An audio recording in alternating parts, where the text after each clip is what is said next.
നമ്മള് നമ്മളെ ചേഞ്ച് ചെയ്യാൻ പറ്റുന്ന കാര്യത്തെ പറ്റി ഭയങ്കരമായിട്ട് അണ്ടർ എസ്റ്റിമേറ്റ് ചെയ്യലാണ്.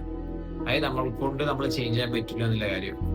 ഒറ്റ സാധനാണ്, ഒരു കാറിനെ പറ്റി നല്ലോണം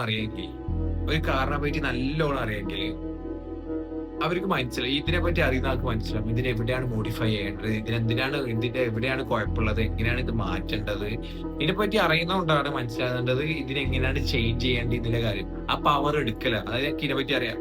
ഞാൻ ചേഞ്ച് ആയിക്കോളാം വലിയ സാധനം എടുക്കല. അതായത് എനിക്ക് ഇതിനെപ്പറ്റി അറിയാം. സോ ഇതാണ് ഇതിന്റെ മാറ്റേണ്ടി വലിയ സംഭവം. നമ്മളെപ്പറ്റി ഏറ്റവും കൂടുതൽ അറിയല് നമുക്കാ. വേറെ ആൾക്കല്ല. Your mother, father or not anyone. നമ്മളെ പറ്റി ഏറ്റവും കൂടുതൽ അറിയല് നമുക്കാണ്. നമ്മൾ തോട്ട്സും കാര്യങ്ങളും ഇപ്പൊ കാരണം ഇതാണ് ഫസ്റ്റ് നമുക്കാണ് ഈ തോട്ട്സ് വരുന്നത്. നമ്മളാണ് എങ്ങനെ അത് പുറത്തേക്ക് പ്രസന്റ് ചെയ്യുന്നത്. സോ ഇതില് നമ്മളെ പറ്റി ഏറ്റവും കൂടുതൽ അറിയല് നമുക്കാ. So don't you think that we can change our self?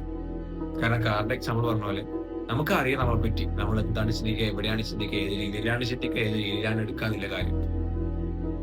അത് ചേഞ്ച് ആയിക്കൂടെ? ചേഞ്ച് ആക്കാം. പക്ഷെ ആ പവർ എടുക്കലാണ്. കാറിനെ പറ്റി അറിഞ്ഞെന്ന് പറഞ്ഞിട്ട് കാര്യമില്ല. പക്ഷെ ഐ നോ ഈ കാറിന് ഇത് ഇങ്ങനെയാണ് വേണ്ടത്, ഇത് ഇങ്ങനെ പറ്റൂല, ഇതിങ്ങനെ മാറ്റണം. ആ പറയുന്നതും ആ മാറ്റിപ്പിക്കുന്ന സംഭവം അതിൽ ആ പവർ എടുക്കലാണ്. അറിയുന്ന പറഞ്ഞിട്ട് മാറിക്കല, അല്ല എടുക്കലാണ്. സോ നിങ്ങൾ അറിയുന്ന പറഞ്ഞിട്ട് മനസ്സിലാക്കിയിട്ട് ആ റെസ്പോൺസിബിലിറ്റി എടുത്തിട്ട് ചേഞ്ച് ആക്കലാണ്. എന്നേരാണ് നിങ്ങൾ മാറാൻ പോകുന്നത്, പ്രോപ്പർ ആയിട്ട് മാറാൻ പോകുന്നത്. സോ നിങ്ങൾക്ക് ചേഞ്ച് ആവാൻ വേണ്ടിയിട്ട് വേറൊരാളെ ആവശ്യം, പുറത്തുനിന്ന് ആളെ ആവശ്യമില്ല, എക്സ്റ്റേണൽ ആവശ്യമില്ല. ഇന്റേണലിൽ തന്നെ ഉണ്ട്. അതാണ് നിങ്ങളെ പവറും. നിങ്ങൾക്ക് ഇന്റേണലിൽ ഉണ്ടായതുകൊണ്ട് നിങ്ങൾക്കറിയാം നിങ്ങൾ എങ്ങനത്തെ പേഴ്സൺ ആണെന്ന്. ആ പവർ എടുത്തിട്ട് നിങ്ങളെ ചേഞ്ച് ആക്കലാണ് ഫോർ ബെറ്റർ ടുമാറോ.